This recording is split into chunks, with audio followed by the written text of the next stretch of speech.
My parents refused to pay $95,000 to save my 7-year-old son's life, but they spent $330,000 on my sister's extravagant wedding without blinking. 5 years later, they appeared at my door begging for help because they were about to lose everything. I did not just shut the door, I bought their debt. Before I continue this story, let me know where you are watching from in the comments below. Hit like and subscribe if you have ever had to cut off toxic family members to survive. My name is Ebony. I am 34 years old, and today I am known as a ruthless crisis management consultant in Washington, D.C. People pay me millions to fix their reputations, but nobody knows that my own reputation was forged in the fire of the worst betrayal a mother could endure. It started 5 years ago in the sterile hallway of a hospital in Atlanta. My son Malik was fighting a rare form of leukemia. We had one option left: a specialized immunotherapy treatment that insurance refused to cover. The cost was $95,000. It was a lot of money, but for my parents, Bernard and Vivian, it was an amount they could write a check for without changing their lifestyle. My father was the head deacon of one of the largest churches in the city and a real estate mogul. My mother sat on the boards of 3 different charities. They were the picture of Black excellence, or so they wanted everyone to believe. I burst into the VIP waiting room of the private clinic where my parents were getting their elective vitamin drips. I was wearing scrubs from my second job as a medical transcriptionist. My hair was messy, and I had not slept in 24 hours. My father Bernard looked up from his Wall Street Journal. He frowned at my appearance before he even said hello. I did not care. I dropped the invoice on the marble table between us. I begged them. I told them Malik only had weeks left without this treatment. I told them I had sold everything I owned. I told them this was his only chance. My father took a sip of his sparkling water and adjusted his silk tie. He looked at the invoice like it was a bad investment proposal. "Ebony, you need to be realistic," he said in that deep baritone voice he used to command the congregation. $95,000 for a child who has been sickly since birth is a poor allocation of resources. We do not have that kind of liquidity right now. All our capital is tied up in the new commercial development downtown and the trust funds. You cannot expect us to liquidate assets at a loss for a treatment that has no guarantee. I felt like the air had been sucked out of the room. He was talking about his grandson like he was a failing stock option. I turned to my mother. She was scrolling through her iPad with a stylus, not even looking at me. "Mom, please," I said. "He is your first grandchild. He calls for you." Vivian sighed and finally looked up. Her makeup was flawless, and her expression was annoyed. "Ebony, you are being hysterical," she said. "We have a very important month ahead of us. Have you forgotten that Chantel and Brad are getting married in 4 weeks?" I stared at her. Chantel was my younger sister, the golden child who had never worked a day in her life. Brad was her fiancé from a wealthy white family in Boston. My parents were obsessed with this union. They saw it as the ultimate elevation of their social status. "We have a budget to maintain." Vivian continued tapping her screen. "The Vanderbilts are expecting a certain level of sophistication. We have already committed to the floral arrangements and the venue upgrades. If we pull nearly $100,000 out now, it will look like we are struggling financially. We cannot look poor in front of Brad's family. It would be social suicide." I fell to my knees. I actually fell to my knees on that expensive rug and grabbed my mother's hand. "I am talking about a life," I screamed. "I am talking about Malik. Not flowers, not a party." My father stood up and brushed invisible dust off his suit. "Lower your voice, Ebony. You are embarrassing us. We have made our decision. We will pray for Malik, but we will not bankrupt our social standing for him.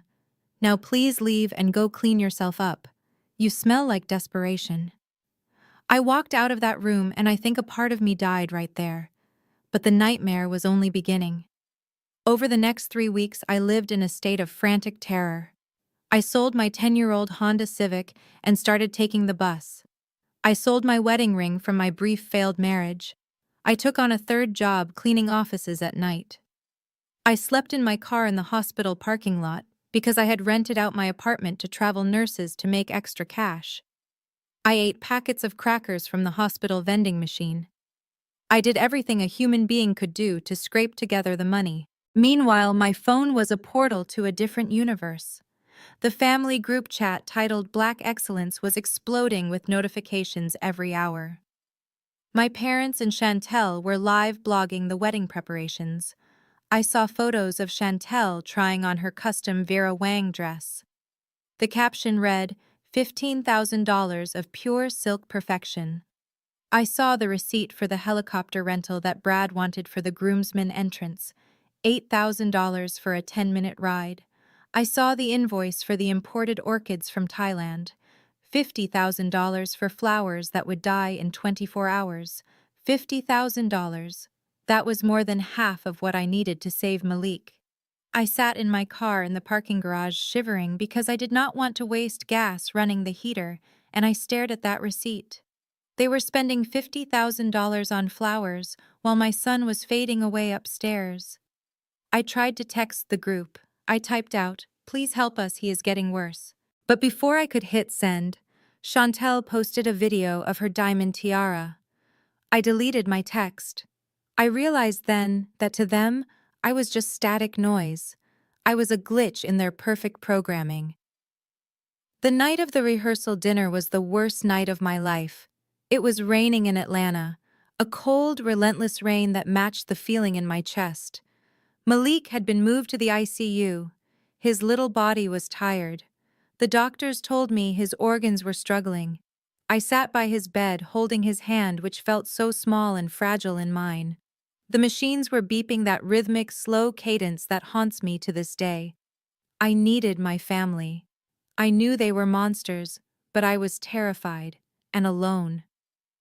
I dialed Chantel on video call. I thought maybe if she saw him, maybe if she saw her nephew plugged into these tubes, she would wake up. She would tell Dad to write the check. Chantel answered on the third ring. The video quality was crystal clear. She was in a dimly lit restaurant surrounded by crystal glasses and laughter. She was wearing a white cocktail dress that probably cost more than my car. "Hey, sis," she said. But she was not looking at the camera. She was checking her teeth in a compact mirror. "Make it quick, okay? Brad is about to give his toast, and we are tasting the $500 bottles of wine Dad bought." "Chantel," I said, my voice cracking. "Malik is seizing. The doctors say this is it. If we do not do the treatment now, it will be too late. Please ask Dad. Please just ask him." Chantel frowned and adjusted her camera angle so the light hit her cheekbones better. "Ebony, stop it. Seriously, stop it. You are being so selfish right now. This is my wedding weekend. Do you have any idea how stressed I am? The seating chart is a disaster, and now you are calling me with this heavy energy." She took a sip of wine. "Look, Dad already said no. You need to accept God's will. Do not bring this negativity to my wedding. We are celebrating love here. Brad's parents are watching me right now, and I cannot look upset. It ruins the aesthetic." I watched her face. It was beautiful and flawless, and completely empty of humanity. "He is dying, Chantel," I whispered. "Well, everyone dies eventually," she said with a shrug. "Look, I have to go. Brad is standing up. Love you, bye." She hung up. The screen went black. And in that silence, the only sound was the monitor signaling that Malik's heart rate was dropping. I did not call anyone else. I sat there and held my son. I told him stories about the stars. I told him I loved him enough for the whole world. I sang his favorite song. And at 3 a.m, while my family was sleeping off their expensive wine in their luxury suites, my son took his last breath. He died in my arms. There was no miracle. There was no last-minute check. There was just silence. I walked out of the hospital at dawn carrying a plastic bag with his pajamas and his favorite stuffed bear. It was still raining. I stood on the curb waiting for the bus, and I checked my phone one last time. My mother Vivian had posted a story on Instagram 5 minutes ago. It was a selfie of her in a gold eye mask in her hotel bed. The caption read, "Rested and ready for the wedding of the century. So blessed to have a perfect family." Hashtag Black Excellence. Hashtag Mother of the Bride. I did not scream. I did not throw the phone. I felt a coldness spread through my chest that was colder than the rain. It was the death of the person I used to be. The Ebony who wanted their approval was gone. The Ebony who begged was gone. I looked at the funeral home brochure the nurse had given me. It was for a low-cost cremation service.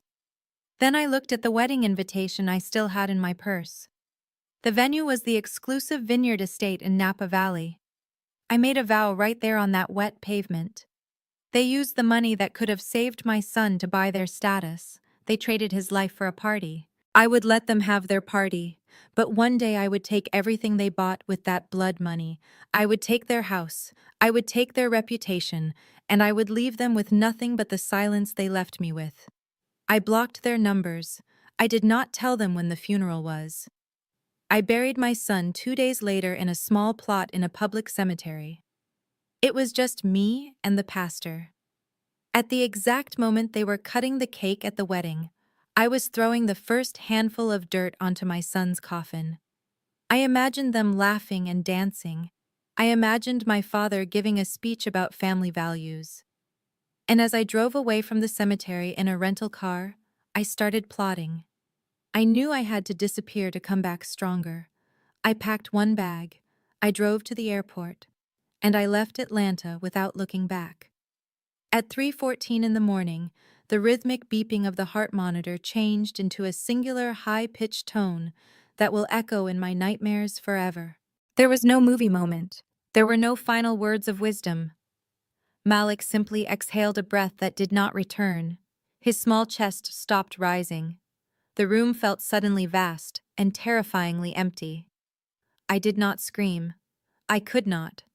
I just pulled the thin hospital blanket up to his chin and kissed his forehead, which was already cooling. The nurse came in silently and turned off the machine. She looked at me with tears in her eyes, but she knew there was nothing to say. I was holding the body of my 7-year-old son, and I was the only person in the world who knew he was gone. I needed to tell someone. I needed my father. Despite everything, despite the rejection and the coldness, a part of me still believed that death would change things. Surely the death of his first grandchild would break through the facade. Surely this would stop the wedding. I picked up my phone with trembling hands. My fingers were so cold I had to press the screen twice to unlock it. I dialed my father Bernard. It rang 4 times. I pictured him in his silk pajamas, maybe sleeping, maybe praying. But when he answered, there was background noise, clinking glasses, low laughter, the sound of a celebration winding down. "Hello," he answered, his voice sounding annoyed rather than sleepy. "Who is this calling at this hour?" "Dad," I whispered. "It is Ebony. Malik. He is gone." There was a pause. I waited for the gasp. I waited for the sob. I waited for him to say he was coming home immediately. Instead, I heard him cover the phone slightly. The background noise muffled, but I could still hear the jovial tone of men bonding over expensive scotch. Then he came back on the line, his voice a harsh whisper. "Hush, Ebony. Keep your voice down. I am at the golf course clubhouse with Brad's father right now. We are finishing our drinks." "Did you hear me?" I said, my voice breaking. "Malik is dead. He died alone." "I heard you, Ebony," he hissed. "And there is no need to be dramatic. The Lord gives and the Lord takes away. If he is gone, then God has called him home. It is done. There is nothing we can do about it now, is there?" I stared at the wall, unable to process his words. He was talking about his grandson, like he was a business deal that had fallen through.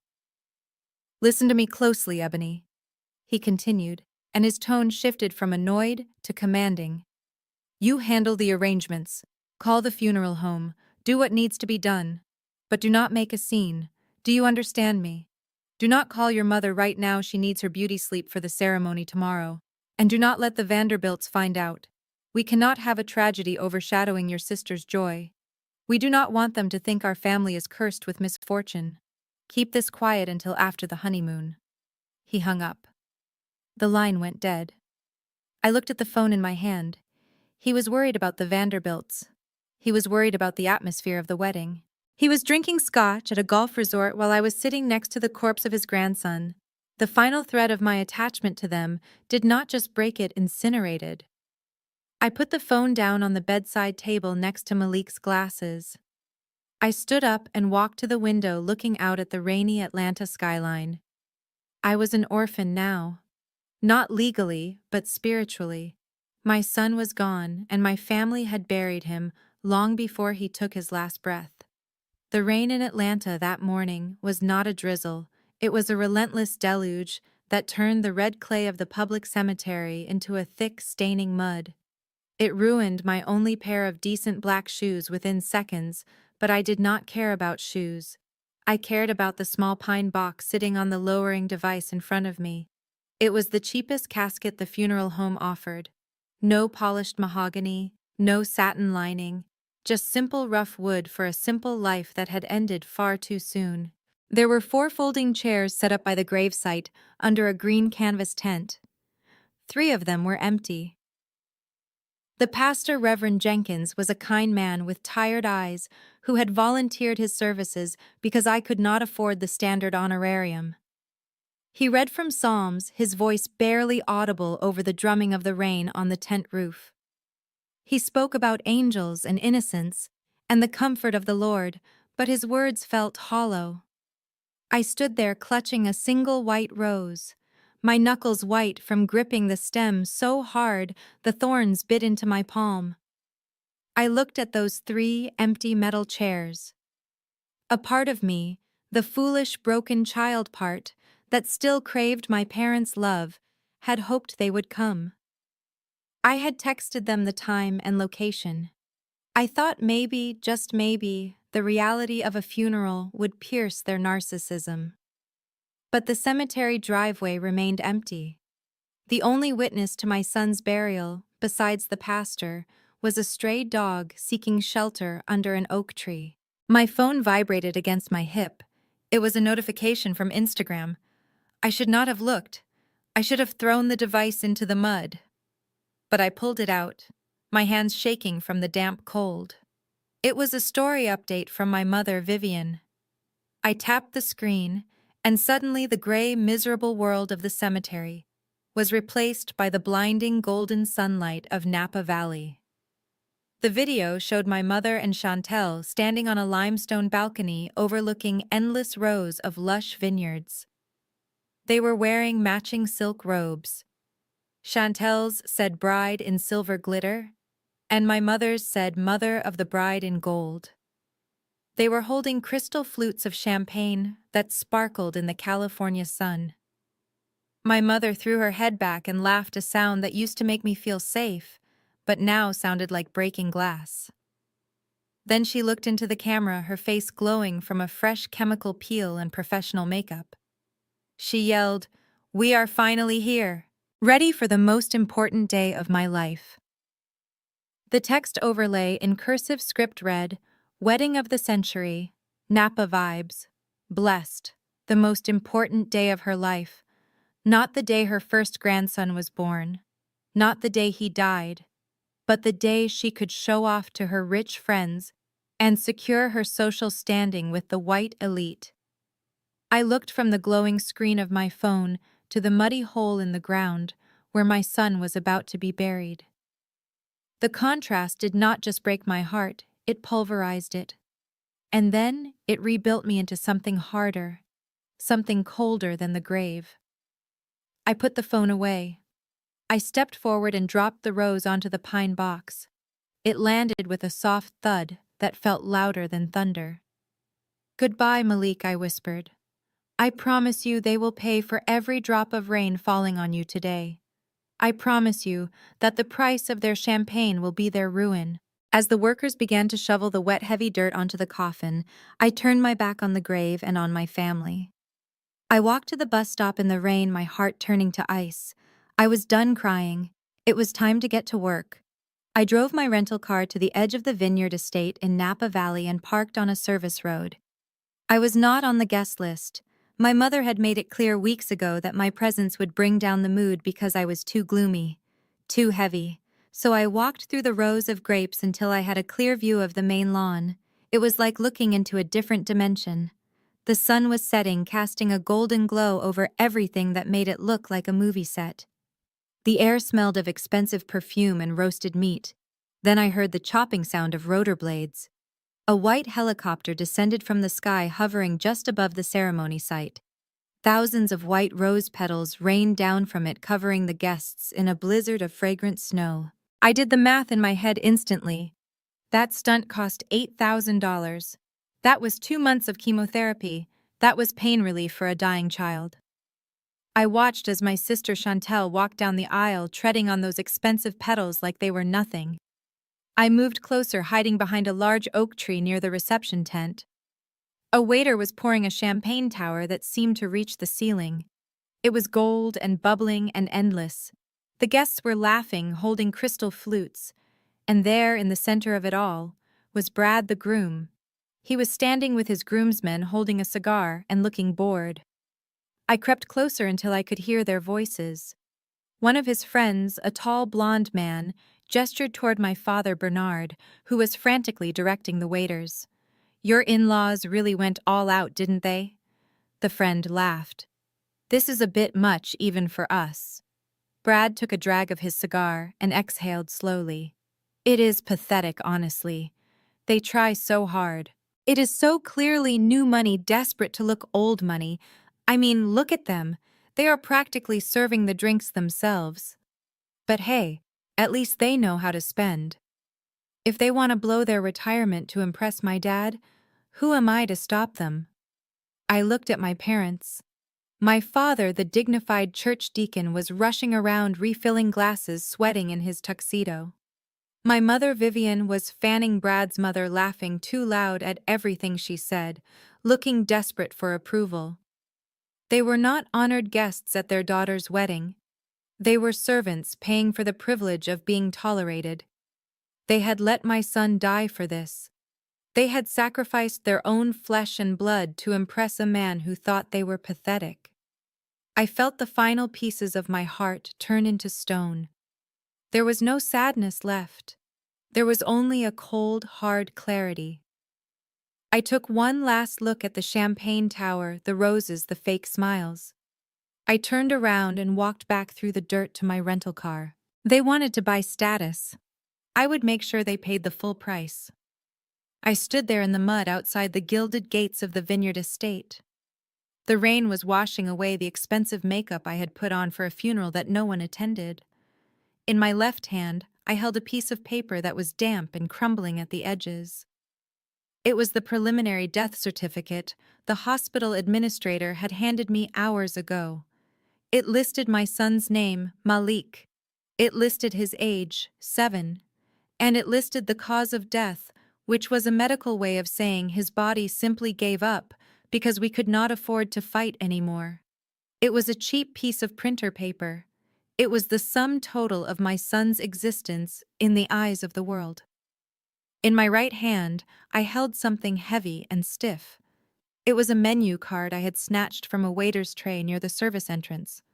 It was thick cardstock embossed with gold leaf. The calligraphy was elegant and swirling. It listed the courses for the evening: truffle risotto, wagyu beef, lobster thermidor with 24-karat gold dust. I looked at the price of the wine listed at the bottom: $500 a bottle. My parents were feeding their guests gold dust, while my son's body was lying in a cold room in Atlanta, waiting for a cremation I had to put on a credit card. The injustice of it did not make me cry. I was done crying. Crying was for people who still had hope that the world was fair. Crying was for people who believed that parents loved their children. I looked at the golden menu, and I saw it for what it really was. It was a receipt. It was the receipt for the transaction my parents had made. They had traded $95,000 worth of life-saving medicine for a night of lobster and gold dust. They had bartered my son's breath for the approval of a family that laughed at them behind their backs. I put the death certificate carefully into my pocket next to my heart. Then I took the gold menu in both hands. The paper was so thick it was hard to tear. I had to use all my strength. I ripped it down the middle right through the lobster and the wagyu. I ripped it again and again until it was nothing but glittering confetti. I let the pieces fall from my hands into the mud. They looked like dirty snow. "You want prestige?" I whispered to the glowing tent in the distance. "You want to be seen as powerful. You want to be the envy of everyone. Fine. I will let you have it. I will let you build your tower of lies as high as it can go. I will let you think you have won. And then when you are standing at the very top, thinking you are untouchable, I will be the one to kick the foundation out from under you." They used the money that could have saved my son to buy their reputation. So I would use that very reputation to bury them. I would become the thing they feared most. Someone with nothing left to lose and everything to prove. I turned my back on the lights and the music. I walked back to my cheap rental car, my shoes ruined, my hair plastered to my skull. I did not look back. The Ebony who begged for help was dead. The woman who got into that car was a stranger, and she was going to burn their world down. I sat in the driver's seat of that rental car with the engine idling. The rain had finally stopped, but the windshield was still streaked with mud. I pulled out my phone one last time. The notifications were still piling up. My mother was posting photos of the wedding reception. My father was tagged in videos of the electric slide. Chantel was live streaming her first dance. They looked so happy. They looked relieved. The problem child was gone and the sick grandchild was buried. They were free. I opened my contacts list. I scrolled to the name Dad. My thumb hovered over the block contact button. I remembered him teaching me to ride a bike. I remembered him reading me Bible stories. Then I remembered him whispering about golf while I held my dead son. I pressed block. Next was Mom. I remembered her perfume. I remembered her braiding my hair. Then I remembered her gold eye mask and her refusal to look at me in the hospital. Block. Finally, Chantel. My baby sister. The one I used to protect from bullies. The one who told me my dying son was ruining her aesthetic. Block. It was done. I did not send a goodbye text. I did not leave a note. You do not leave notes for people who do not care if you exist. I drove to the airport and returned the car. I bought a one-way ticket to Washington, D.C. on the next available flight. I had $400 to my name and a suitcase full of grief. I chose D.C. because it is a city of sharks. It is a city where power is the only currency that matters. And I needed to learn how to be a shark. I found a basement apartment in a neighborhood that gentrification had forgotten. It smelled of mildew and old frying oil. The windows were barred and the heating rattled like a dying engine. It was a far cry from the manicured lawns of my childhood in Atlanta. But it was mine. It was a place where no one knew my name. No one knew I was the daughter of the great Deacon Bernard. No one knew I was the mother of a dead child. I was just a woman in a gray suit, trying to survive. I started from the bottom. I got a job answering phones at a boutique PR firm that handled scandals for politicians. I was the first one in the office at 6 in the morning and the last one to leave at midnight. I fetched coffee. I shredded documents. And I listened. I watched how the rich and powerful cleaned up their messes. I learned how to spin a narrative. I learned how to bury a story and how to dig one up. I studied their arrogance. I memorized their weaknesses. Every time I wanted to quit, every time I felt the crushing weight of loneliness, I looked at the only photo of Malik I kept on my desk. He was smiling in the picture wearing his favorite superhero pajamas. I would touch the glass and whisper, "I am coming for them, baby. Just wait." I turned my grief into fuel. I turned my pain into ambition. I stopped being Ebony the victim. I became Ebony the Fixer. I built a fortress around my heart that no one could breach, and as the years passed and my bank account grew, I watched from the shadows, waiting for the perfect moment to strike. 7 years. That is how long it takes to turn a human heart into a calculator. I stood at the floor-to-ceiling window of my corner office on K Street, looking down at the ants scurrying around Washington, D.C. The view cost $20,000 a month in rent, but I owned the building, so I technically paid myself. Behind me, Senator Sterling was weeping into a handkerchief. He had been caught laundering campaign funds for his mistress. He was a mess, a pathetic, sobbing man in a $5,000 suit. I turned around and looked at him. I felt nothing. No pity, no disgust, just boredom. I walked over to my desk, which was made of reclaimed black marble, and picked up a file. "Senator, stop crying," I said, my voice flat. "Crying does not fix the headlines. Money fixes the headlines. Transfer the retainer fee by noon, and the story disappears. If you are 1 minute late, I let the Times run the story." He looked at me with terror in his eyes. He nodded frantically and scrambled out of my office like a frightened dog.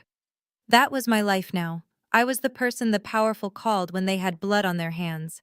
They called me the Iron Lady of D.C. They whispered that I had ice water in my veins. They were right.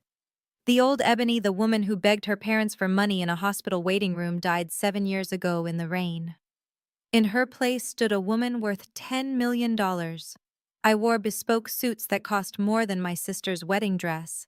I drove a Porsche that I bought with cash. But unlike my parents, I did not flash my wealth. My wealth was a weapon, not a costume. I kept my life hermetically sealed. No social media, no family photos, no friends, just clients and targets. My parents and sister thought I was destitute. They thought I was some bitter, failed secretary living in a basement somewhere. I let them believe it. Silence was my greatest advantage. I sat down in my leather chair and unlocked my private laptop. It was time for my daily ritual. I did not check the stock market. I did not check the news. I opened the folder marked Family. I had a private investigator on retainer just to watch them. I watched their slow, agonizing decline like it was my favorite TV show. And today the report on my screen made me smile for the first time in months. The trap was finally set. The leather folder on my desk smelled like justice. It was the latest surveillance report from my private investigator, and it was thick with the evidence of my family's slow decay. I poured myself a glass of water and opened it, savoring every page like a fine novel. The first section was dedicated to the golden couple Chantel and Brad. The photos told a story that Instagram filters could not hide. Chantel looked hollow. Her eyes were dull and she had lost too much weight. The report detailed her spending habits, which were manic and terrifying. She was burning through credit cards, buying designer handbags and shoes she never wore just to feel something other than misery. Her marriage was a joke. Brad was not just cheating, he was doing it with an arrogance that was breathtaking. There were photos of him at the Four Seasons with a woman who looked exactly like Chantel used to look before the soul was sucked out of her. The investigator noted that Brad openly mocked my family at his country club. He called my father the butler and my mother the court jester. He told his friends that marrying Chantel was like adopting a rescue dog because her family was so desperate for his pedigree. Chantel knew about the affairs. The report confirmed she had found receipts and hotel keys, but she stayed. She stayed because she had no skills, no job, and no identity outside of being Mrs. Bradley Vanderbilt. She was trapped in the gilded cage she had built on my son's grave. Then I turned the page to my parents. Bernard and Vivian, the pillars of the community. The financial analysis was a sea of red ink. It turns out that maintaining the illusion of black excellence is expensive when you have no actual liquidity. They had taken out a third mortgage on the family estate to pay for the wedding that happened 7 years ago. They never paid it off. They just kept refinancing, hoping for a miracle. My father had become desperate. He had invested the last of his retirement fund into a real estate development project that turned out to be a Ponzi scheme. He lost everything. The report stated that they were currently surviving on credit cards and payday loans. My mother had been quietly asked to step down from the Botanical Garden Board because her annual dues check had bounced. Twice. The shame must be eating her alive. They were drowning. They were living in a house of cards that was trembling in the wind.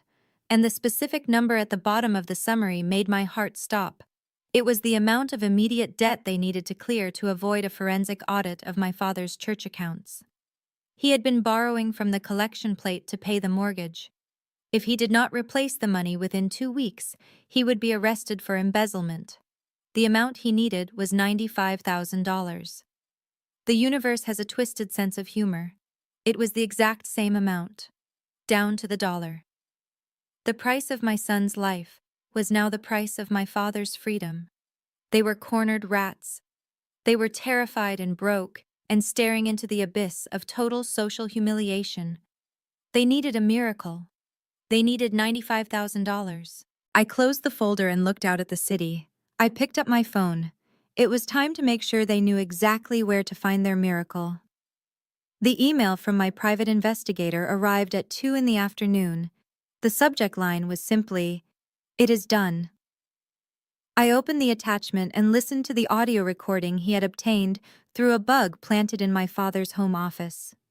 The audio quality was grainy, but the panic in my father's voice was crystal clear. It was the sound of a man watching his own execution. Bernard was arguing with his personal accountant. The forensic audit of the Greater Hope Baptist Church was scheduled for Monday morning. For years, my father had been skimming from the building fund to pay the interest on the loans that kept their lavish lifestyle afloat. He thought he could put it back before anyone noticed. He was wrong. The new treasurer was meticulous, and he had found the discrepancy. I listened as the accountant laid out the reality. "Mr. Vance," he said, his voice shaking, "you are facing 20 years in federal prison for embezzlement and fraud. The church board is willing to settle this quietly to avoid a scandal, but only if full restitution is made by Friday at 5 o'clock.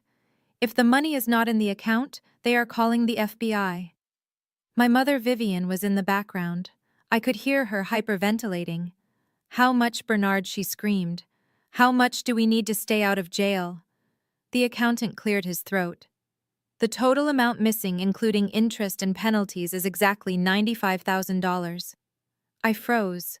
I actually stopped breathing for a moment. $95,000.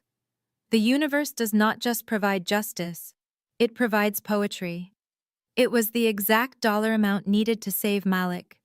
It was the exact price of the immunotherapy treatment they had sneered at. 7 years ago, $95,000 was a poor allocation of resources for a dying child. Today, $95,000 was the price of my father's freedom and my mother's dignity. I leaned back in my leather chair and laughed. It was a cold, dark sound that bounced off the glass walls of my office.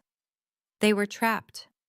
They could not ask Brad for the money, because admitting they were broke thieves would destroy the marriage they had sacrificed everything for. They could not go to the bank because their credit was ruined. They had no assets left to sell that were not already leveraged to the hilt. They were staring down the barrel of total annihilation. They would be paraded on the evening news not as pillars of the community, but as common criminals who stole from God. And they had 48 hours to find a miracle.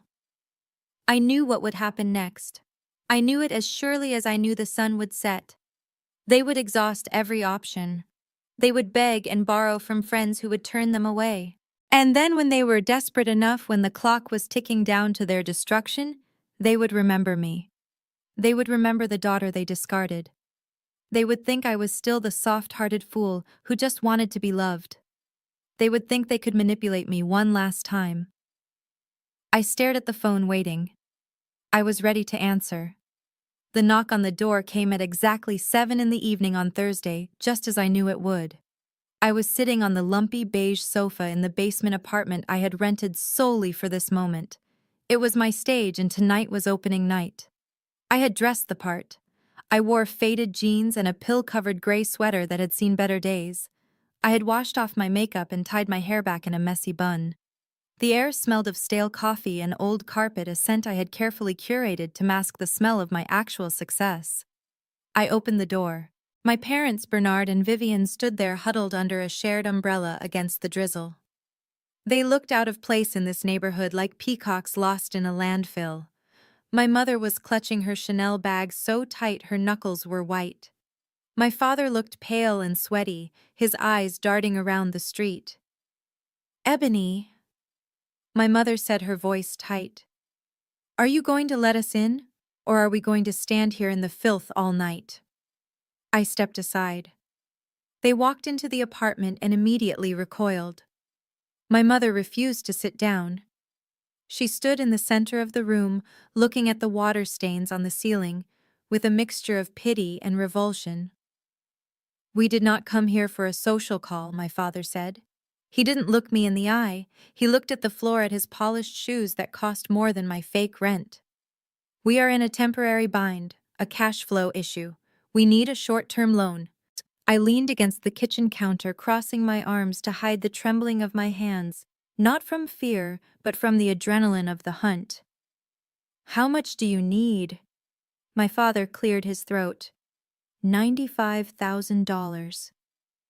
I had to bite the inside of my cheek until I tasted copper to keep a straight face. The universe does not just provide justice, it provides poetry. They stood in my squalid apartment, thinking they were lowering themselves to ask a peasant for help, and they asked for the exact price of my son's life. $95,000, I repeated slowly. That is almost everything I have." My mother stepped forward, her heels clicking sharply on the linoleum. "Ebony, do not be dramatic. We heard you won a small lottery scratch-off a few months ago. That is free money. It is not like you earned it. And look around you." She gestured disdainfully at the peeling wallpaper. "You have been living in this hovel for 7 years. You have no expenses. No husband, no child to support anymore. What else could you possibly need money for?" The mention of my child used as a justification for why I should have spare cash hung in the air like poison. It took every ounce of my training as a crisis manager not to throw them out right then. But I had a plan. "I was saving it," I whispered, lowering my head to play the victim. "I wanted to buy a small house, maybe start over." My father let out a short, dismissive laugh. "A house, you Ebony! A house requires responsibility. We are offering you something much more valuable. We are offering you redemption. If you give us this money, we will consider it a down payment on your return to the family. We might even invite you to Thanksgiving this year." They looked at me with pure predatory relief. They didn't see a daughter. They saw a piggy bank they could smash. I want to help," I lied. "But I cannot write a personal check tonight. My funds are tied up in a fixed-term certificate of deposit. If I withdraw it now, I lose the interest, but it matures tomorrow morning." "We do not have time for banking bureaucracy," my father snapped, panic flaring in his eyes. "The auditors are coming on Monday." "We have time," I insisted, my voice gaining a hint of strength. "But there is a condition. If I am going to give you my life savings, if I am going to save the family name, I want the family to acknowledge me, properly." My mother narrowed her eyes. "What do you mean, properly?" "Tomorrow night my firm is hosting a 10-year anniversary gala at the Grand Marquis Hotel," I said. "My boss asked me to make a speech about overcoming adversity. I want you, Dad, Chantel, and Brad to be there. I want to present the money to you on stage as a public donation. We can call it a family resilience grant. It will show the community that the Vance family is united and prosperous." My parents exchanged a look. I saw the gears turning. They communicated in a silent language of narcissism. They saw a way out of jail, but more than that, they saw a photo opportunity. A chance to spin the narrative and look like philanthropists instead of beggars. "Fine," my father said, smoothing his suit jacket.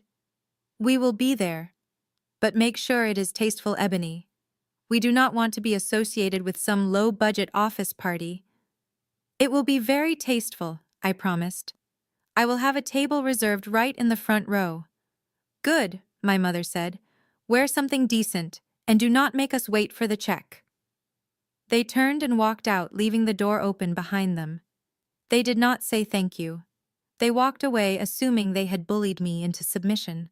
They had no idea they had just RSVP'd to their own destruction. I waited until the taillights of their Mercedes disappeared. Then I stripped off the cheap sweater and threw it directly into the trash. I walked to the bathroom and scrubbed the victim off my face, replacing it with my armor-sharp eyeliner dark lipstick, the face of the woman who owned this city. I picked up my encrypted work phone and dialed my executive assistant Marcus. "We are a go," I said. My voice was no longer the trembling whisper of a broken daughter. It was the voice that made senators sweat. "Initiate protocol red wedding." "Understood." Marcus said, his voice crisp. "I have the preliminary guest list ready." "Expand it," I ordered, walking over to my desk. "I want every major media outlet in DC there. The Washington Post, the city paper, even the gossip blogs. Tell them there is going to be a major announcement regarding the Vance family and a significant charitable contribution. Use the phrase generational wealth and philanthropy. They eat that up. Frame it as a story about Black excellence. My parents will love that headline until they realize what it actually means." "Done," Marcus said. I can hear him typing furiously in the background. "What about the VIPs? I want the entire board of deacons from Greater Hope Baptist Church," I said. "Tell them Bernard has a special surprise presentation regarding the missing funds in the building account. Tell them he has found a donor. That will ensure they show up early. And invite the senior partners from the Vanderbilt Hotel Group. Tell them Brad is being honored for his community service. They need to see exactly who they are in business with." I hung up and sat down at my desk. It was time to load the gun. I opened my laptop and launched the presentation software. This was not going to be a standard quarterly report. This was going to be a public autopsy. I started scanning the documents I had kept safe for 7 years. First, the invoice from Atlanta General Hospital. I scanned it in high resolution. Patient Malik Vance. Status critical. Treatment immunotherapy. Amount due, $95,000. I placed it on the first slide. I made the font red. I made it big enough to be read from the back of a ballroom. Then I opened the folder labeled The Wedding. I found the receipt for the imported Thai orchids. Amount $50,000. Date, the day Malik went into a coma. I placed it right next to the hospital bill. The contrast was nauseating. It was perfect. I added the photos. Malik in his hospital bed hooked up to machines, his skin pale, his eyes dark with pain. Next to it, I placed a photo of Chantel laughing under a helicopter, raining rose petals, her head thrown back in ecstasy. The visual language of neglect versus excess. I added the text messages. My mother's message telling me not to ruin the aesthetic with my grief. My father's message telling me to keep the death quiet so we did not embarrass the in-laws. I arranged them chronologically. A timeline of cruelty. I saved the file as the cost of excellence. It was a masterclass in humiliation. I looked at the screen. The blue light reflected in my eyes. I was not just preparing a speech. I was preparing a slaughter. They wanted a show. They wanted the world to see how wonderful they were. I was going to give them the biggest audience of their lives. And then I was going to turn on the lights and show everyone the monsters hiding in the dark. I closed the laptop. The silence in my penthouse was heavy. Tomorrow night the noise would be deafening. Tomorrow night they would learn that you cannot buy dignity when you have paid for it with a child's blood. I went to the window and looked out at the city lights. Sleep well, mother and father. Enjoy your last night of peace, because tomorrow I am bringing the storm. The phone on my desk buzzed at 10 in the morning. It was Chantel. She did not ask how I was doing. She did not apologize for the 7 years of silence. She simply launched into a demand as if I were still her personal assistant from our childhood. "Ebony," she said, her voice tinny and entitled. "Mom says we have to go to this little party of yours at the Grand Marquis tonight. If I am going to be seen in public supporting you, I cannot wear rags. I need a dress. A real dress. Not something off the rack." I leaned back in my chair and swirled the ice in my water glass. I expected this. Chantel was nothing if not predictable. Her closet was full of designer clothes she could not afford, but she always wanted more. She wanted the newness, the shine. I might be able to help, I said, keeping my voice submissive. I have a connection with a stylist who handles vintage couture. I can send something over by courier. It is a one-of-a-kind piece. She huffed on the other end. Fine. Just make sure it is size 2, and Ebony, do not send me anything cheap. Brad's parents might be there. I hung up and walked to the closet in my office. Inside was a garment bag I had prepared weeks ago. The dress inside was gold and sequined. To the untrained eye, it looked like a $10,000 runway piece. In reality, it was a costume dress I had bought from a theater company's liquidation sale for $50. I had my tailor tighten the seams and sew in a fake label from a high-end Italian designer. It looked expensive, but the fabric was scratchy and flammable. It was a perfect metaphor for my sister.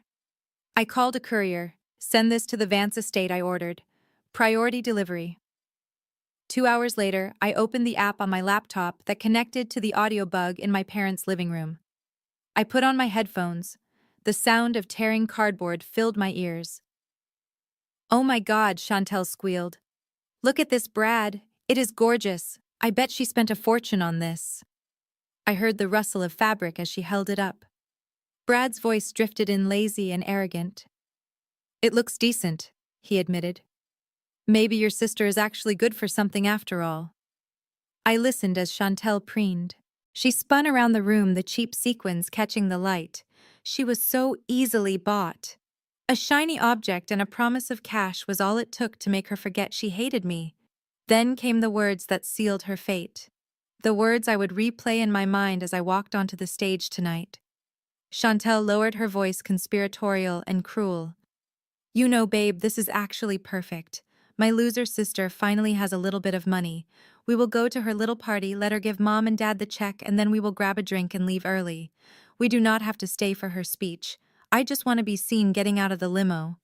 Brad laughed. Sounds like a plan. Get the money and run. I took off the headphones. Get the money and run. That was their strategy. They thought they were the predators swooping in to snatch a meal from a weak animal. They did not realize they were putting on the costumes for their own public shaming. I looked at the clock. It was time to get ready. I picked up my own dress. It was black silk, sleek and sharp as a knife. I was not dressing for a party. I was dressing for a war. Chantel would be wearing a cheap costume. I would be wearing armor. And tonight everyone would see the difference between gold-plated trash and the real thing. I stood before the full-length mirror in my dressing room. The black silk dress hugged my frame like a second skin. It was severe. It was elegant.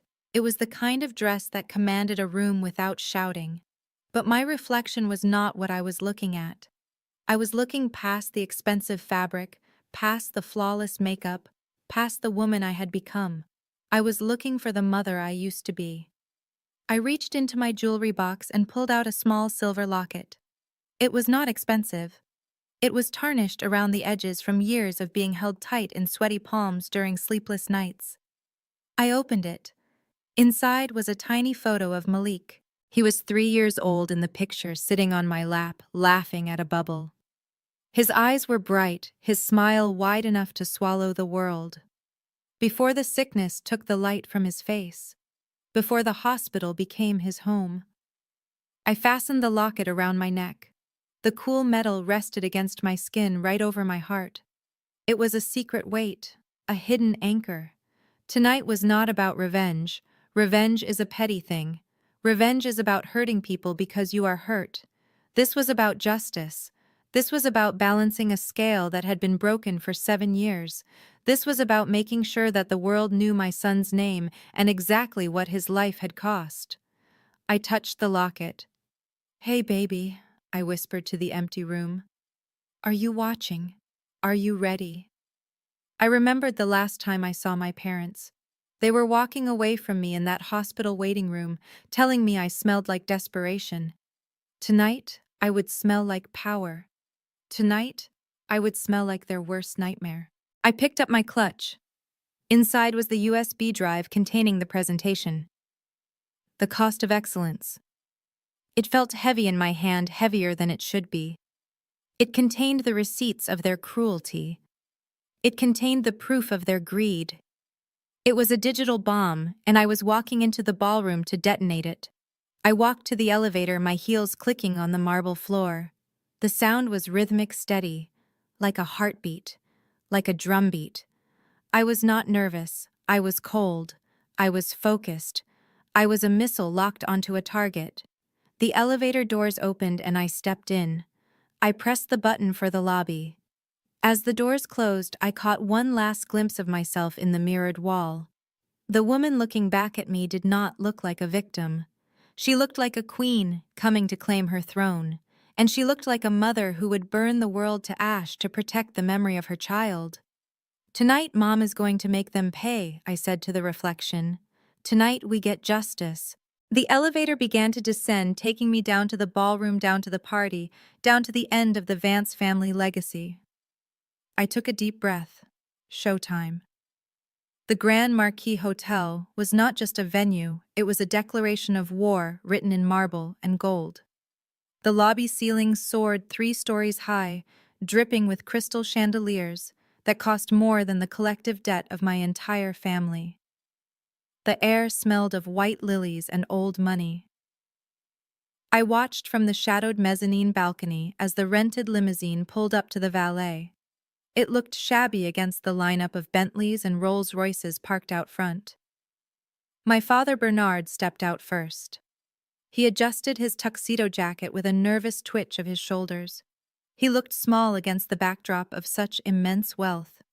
He was trying to project the image of a patriarch, but his eyes were darting around looking for creditors or police. My mother Vivian followed, clutching her Chanel bag like a shield. She scanned the room, assessing the net worth of every guest she passed. Then came Chantel. She stepped onto the red carpet in the gold sequined dress I had sent her. Under the unforgiving hotel lights, the cheap fabric shimmered with a manic intensity. To the untrained eye, she looked like a disco ball. To anyone with taste, she looked like a desperate woman wearing a costume.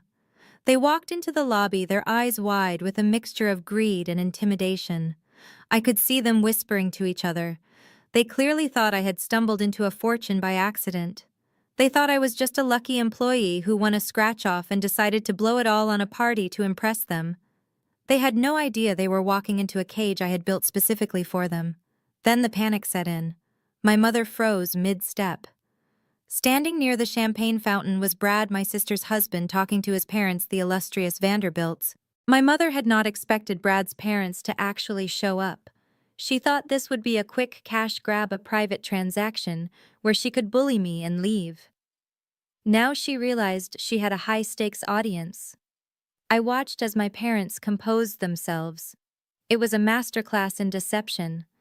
They smoothed their expressions into masks of polite delight. They walked over to the Vanderbilts with arms outstretched, acting as if they belonged in this room. "Oh, Helen, George, what a lovely surprise!" My mother gushed, her voice pitching up an octave to that fake socialite tone she used. "We did not know you were coming to support Ebony." Brad's mother looked at them with a thin, polite smile. She held her wineglass by the stem, delicate and distant. "Brad insisted," she said coolly. "Apparently, your other daughter is quite the success story. We were curious to see what all the fuss was about." My father laughed, a booming, hollow sound. "Yes, well, we have always encouraged excellence in all our children. Ebony has finally found her footing. We are very proud." I gripped the railing of the balcony until my knuckles turned white. Proud. He was proud of the daughter he had not spoken to in 7 years. He was proud of the woman he had left to rot in a basement apartment. Brad put his arm around Chantel, pulling her close. He looked bored. He looked at her dress and smirked. "You look festive, babe," he said loud enough for his parents to hear. "Very shiny." Chantel beamed, preening under his attention, not realizing he was mocking her. She was so desperate to be part of his world, she would accept his insults as compliments. They stood there, a tableau of dysfunction, pretending to be a dynasty. They were terrified. They were greedy. And they were completely oblivious to the fact that the woman they were here to rob was watching them from above, ready to bring the ceiling down on their heads. I checked my watch. It was time. I signaled the lighting technician. The lobby lights dimmed. The spotlight hit the grand staircase. The murmuring crowd went silent. It was time to introduce them to the real host of the evening. It was time to show them who really owned this room. The ballroom went pitch black. The silence that fell over the room was heavy and expensive. The kind of silence that only exists when hundreds of powerful people stop talking at once. A single spotlight cut through the darkness, hitting the center of the stage. It was a beam of pure white light that illuminated the microphone stand like it was a holy relic. I stood in the wings, my heart beating a slow, steady rhythm against my ribs. I watched my family from the shadows. They were sitting at the table I had reserved for them right in the front row. They looked confused. My father Bernard was checking his watch, clearly annoyed that he had not been given the check yet. My mother Vivian was whispering something to Chantel, probably criticizing the table settings. They still thought they were at a low-budget office party for a secretary who got lucky with a lottery ticket. Then the voice of the master of ceremonies boomed through the surround sound speakers. It was deep and resonant, the voice of authority. "Ladies and gentlemen," he began. "Tonight is not just a celebration of 10 years of business.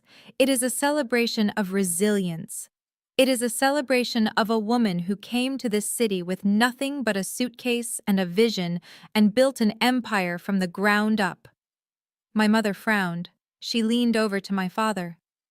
"Who is he talking about?" she whispered loud enough for the people at the next table to hear. "I thought Ebony said she worked here. I hope this CEO person hurries up so we can get our money and leave."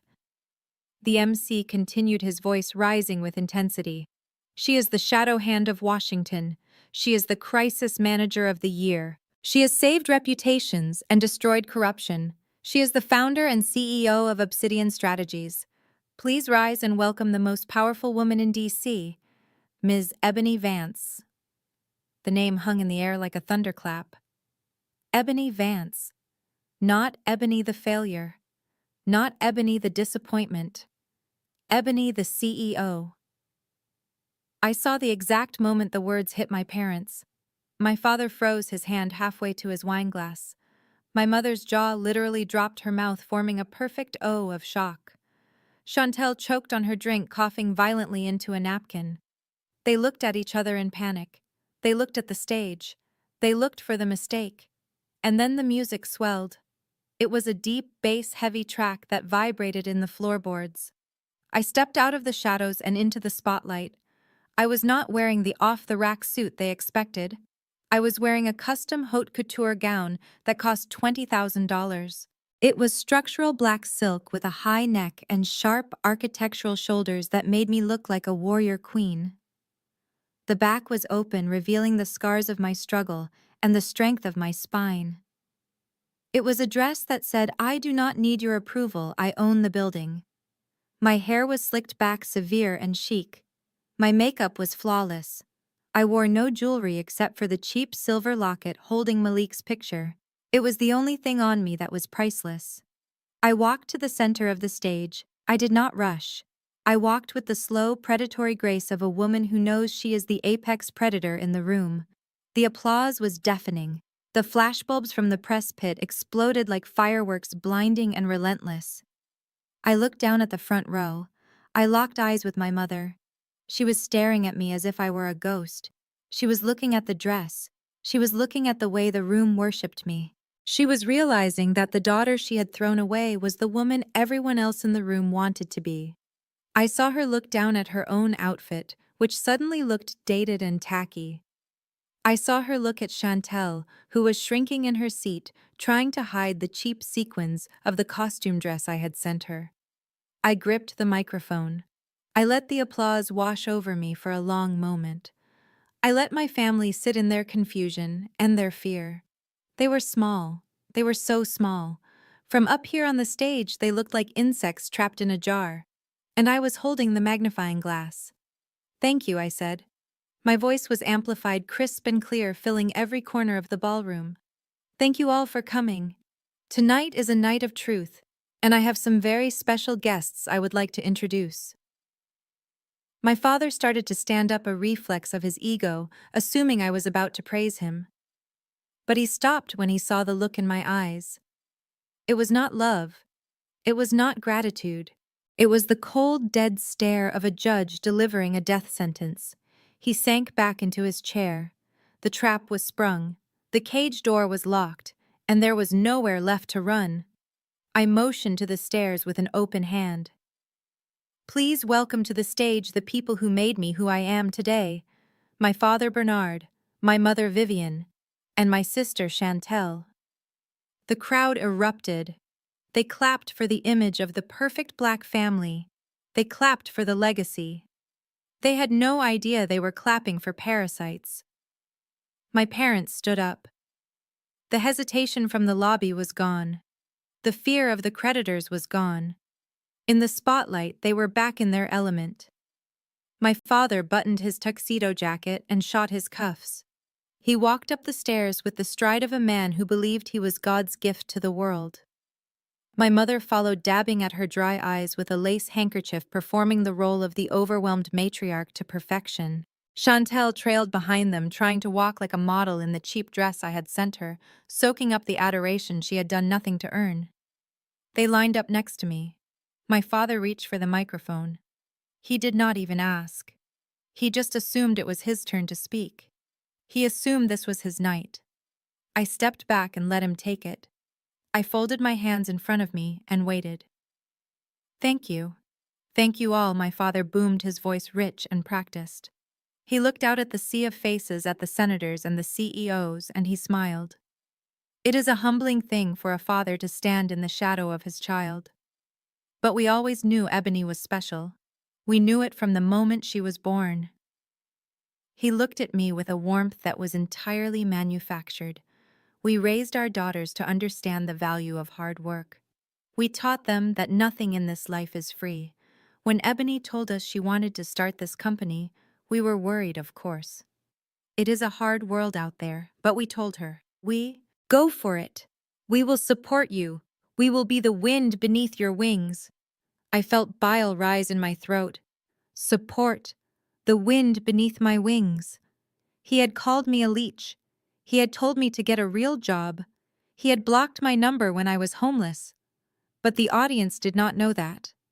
They nodded along, captivated by the story of the benevolent patriarch. We invested in her, my father continued, lying as easily as he breathed. Not just financially, although we certainly did our part there, but emotionally. We gave her the confidence to walk into rooms like this and own them. We sacrificed so that she could fly. And tonight, seeing her success, I can say that every sacrifice was worth it. He handed the microphone to my mother. She took it with two hands, clutching it like an award. I just want to say how proud I am, she whispered, her voice trembling with fake emotion. A mother's love is a powerful thing. It sees potential when the world sees nothing. There were hard times, there were struggles. But we never gave up on her. We never stopped praying. We never closed our door. She reached out and squeezed my hand. Her palm was sweaty, her nails dug into my skin. It was a warning, not a caress. She was telling me to play along. She was telling me to write the check and keep my mouth shut. And Chantel, my mother added, pulling my sister forward. The bond between these two is unbreakable. Sisters, best friends, they have always been there for each other through thick and thin. Chantel waved a little royal wave, the sequins on her dress flashing garishly. She looked like a child playing dress-up, but the audience ate it up. They saw a dynasty. They saw love. The applause started again, louder this time. A standing ovation for the Vance family, the pillars of the community, the nurturing parents who had raised a titan of industry. My father beamed, bowing slightly. My mother blew kisses. I stood there and let the applause wash over me. I let them have their moment. I let them climb as high as they could possibly go. I watched my father's chest puff out. I watched the relief flood my mother's eyes. They thought they had pulled it off. They thought they had charmed the room and secured the money. They thought they were safe. I stepped forward. I gently took the microphone back from my mother. I smiled at the audience. It was a sharp, razor-thin smile. "Thank you, Dad." "Thank you, Mom," I said, my voice cutting through the applause like a knife. That was a beautiful story. Truly, it was very moving. I paused. The room went silent, waiting for me to continue. I looked at my parents. I saw the first flicker of doubt in my father's eyes. "But stories are funny things," I continued. "Sometimes, the version we tell the world is very different from the version we live. My father just told you about sacrifice. He told you about investment. He told you about love." I turned and pointed the remote at the giant screen behind me. "I think it is time we looked at the receipts." I pressed the button. The screen flickered to life. The giant red numbers filled the room. The smile slid off my father's face like melting wax. The show was over. The trial was about to begin. You just heard my father speak about vision. You heard him speak about the importance of knowing when to support a dream and when to make a sacrifice. He told you that he has always been a man who understands the value of an investment. And he is right. Bernard Vance is a man who knows the price of everything. But tonight, I want to talk about a specific number. A number that has haunted me every single night for 7 years. I walked to the side of the stage so I was not blocking the massive LED screen. I looked out at the audience. They were leaning forward expecting a check presentation. They were expecting a heartwarming story about a business loan or a tuition payment. I looked at my parents. My father was still smiling that frozen politician smile. My mother was adjusting her diamond earrings waiting for her close-up. They looked so confident. They looked so safe in their delusion. I raised the remote in my hand like a gavel.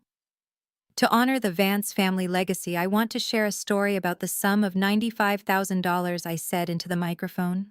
I pressed the button. The screen behind me did not show a company logo. It did not show a photo of a ribbon-cutting ceremony. It flashed a high-resolution scan of a hospital invoice. It was 10 feet tall. The white background was stark and blinding against the dim lights of the ballroom. The black text was sharp enough to cut glass. The room gasped. It was a collective intake of breath that sucked the oxygen out of the ballroom. The polite clinking of silverware stopped instantly. I turned to look at the screen. I pointed to the name at the top with a steady hand. Patient name, Malik Vance, age 7. Diagnosis acute, lymphoblastic leukemia.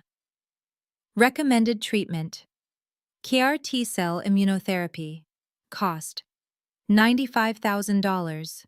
I let them read it. I let the reality of those medical terms sink into the minds of the senators and the CEOs and the church deacons. I let them see the date stamped in the corner, May 12, 2018. And then I pointed to the large red stamp across the bottom of the document. Payment status declined. Funding source denied by guarantor. I turned back to the audience. My voice dropped an octave. It was not loud, but it carried to the back of the room with the weight of a gravestone. "This is not a business expense," I said. "This was the cost of my son's life." On May 12th, I stood in front of my father and my mother in a VIP waiting room. My son was dying upstairs. The doctors told us this treatment was his last hope. It was his only chance to see his 8th birthday. I begged them. I pleaded with them on my knees. I asked them for this specific amount, $95,000. I looked down at the front row. My father had collapsed back into his chair. His skin had turned a sickly shade of gray. His mouth was opening and closing, but no sound was coming out. He looked like a fish dying on a dock. My mother had her hands over her mouth. Her eyes were wide with terror. She was shaking her head back and forth as if she could erase the image on the screen by simply denying its existence. My father told me that investing in a sickly child was a poor allocation of resources. I continued, my eyes locked on Bernard. He told me he did not have the liquidity. He told me that saving his first grandchild was a financial risk he was not willing to take. The silence in the room was absolute. You could hear a pin drop. You could hear the ice melting in the glasses. The guests were looking from the screen to my parents with expressions of horror. The journalists in the press pit were typing furiously. This was not the story they came for, but it was the story that would sell papers. But that is not the whole story, I said. Because when someone tells you they do not have the money, they usually mean they do not have the money for you. It is a matter of priorities. And my parents had very specific priorities that month. I clicked the remote again. The slide changed, the invoice vanished, and in its place appeared something much more colorful, something much more expensive. The second act of the tragedy was about to begin. But maybe I am being unfair. Maybe my father was telling the truth. Maybe he really did not have the liquidity on May 12th. Maybe the bank accounts were truly empty on the day my son needed a miracle. I let that thought hang in the air for a moment. I let the audience wonder if perhaps there was a misunderstanding, if perhaps this was just a tragedy of timing. Then I pressed the button on the remote again. The stark black and white hospital invoice vanished. In its place appeared a document that was much more beautiful. It was a high-definition scan of a contract from the most exclusive wedding planner in Napa Valley. The background was a soft cream color. The font was elegant gold script. It looked like an invitation to a ball. But the numbers in the right-hand column were hard and black and absolute. I stepped back and let the room absorb the data. Item 1. Imported white tie orchids, cost $50,000. Item 2. Custom Vera Wang bridal gown, cost $15,000. Item 3. Helicopter rental for groomsmen entrance, cost $8,000. Item 4. Vintage French champagne, cost $40,000. I walked to the screen and traced the bottom line with my finger. Total cost, $330,000.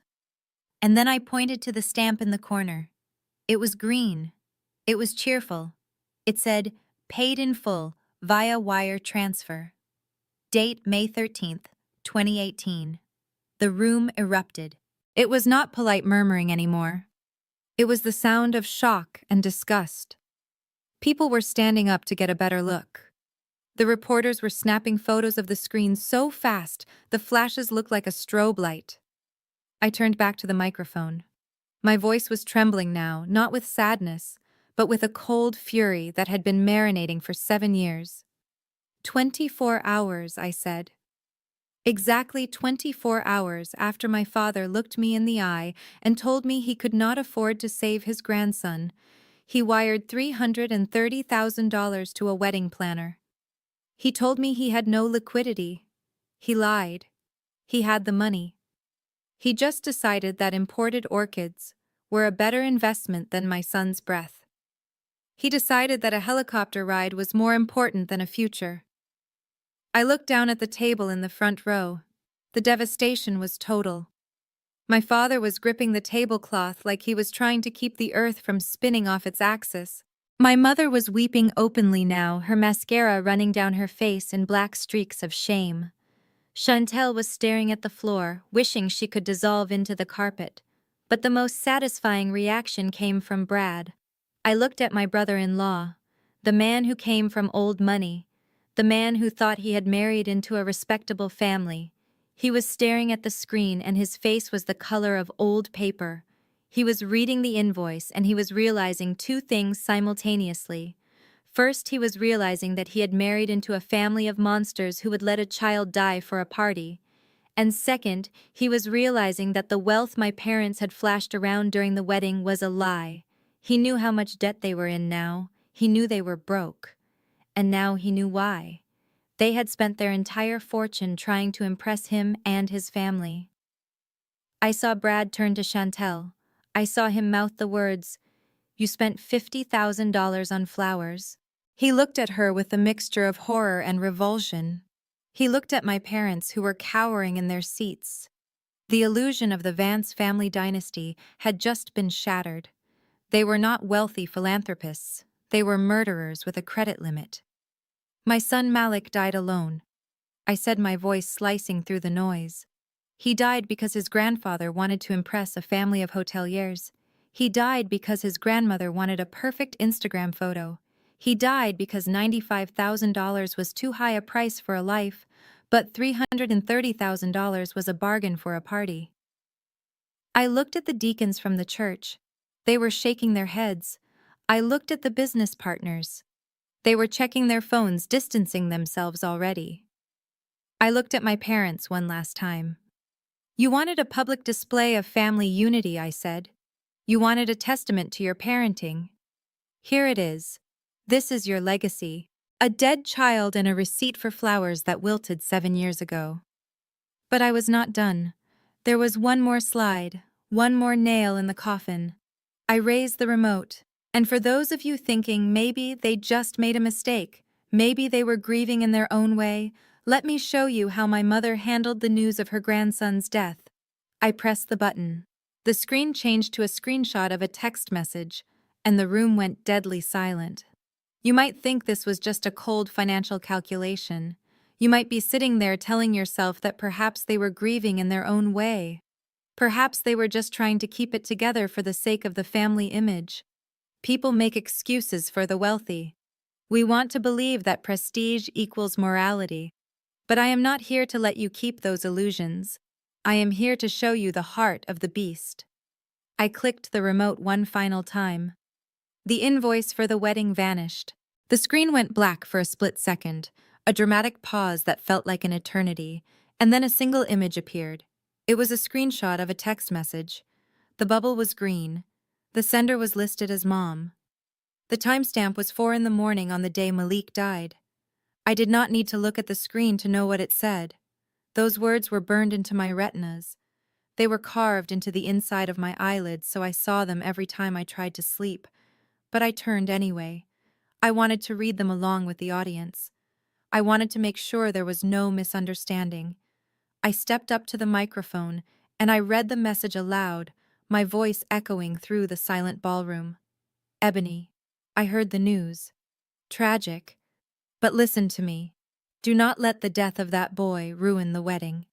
The Vanderbilts are here and everything is perfect. We cannot have a funeral clouding the joy. It would be selfish. Bury him quietly.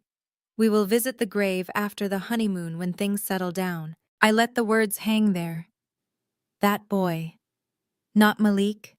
Not her grandson. Not the child who loved her. That boy. An inconvenience. A stain on her white tablecloth. A cloud in her sunny sky. I turned to look at my mother. The reaction was visceral. It was primal. Ebony Vance, the woman who prided herself on her composure, the woman who never raised her voice in public, let out a sound that was half scream and half sob. It was the sound of a cornered animal realizing the trap has snapped shut. That is private, she shrieked. Her face was twisted into a mask of pure, ugly rage. How dare you? That was a private conversation. She lunged out of her seat. She scrambled toward the stairs, her designer heels slipping on the polished floor.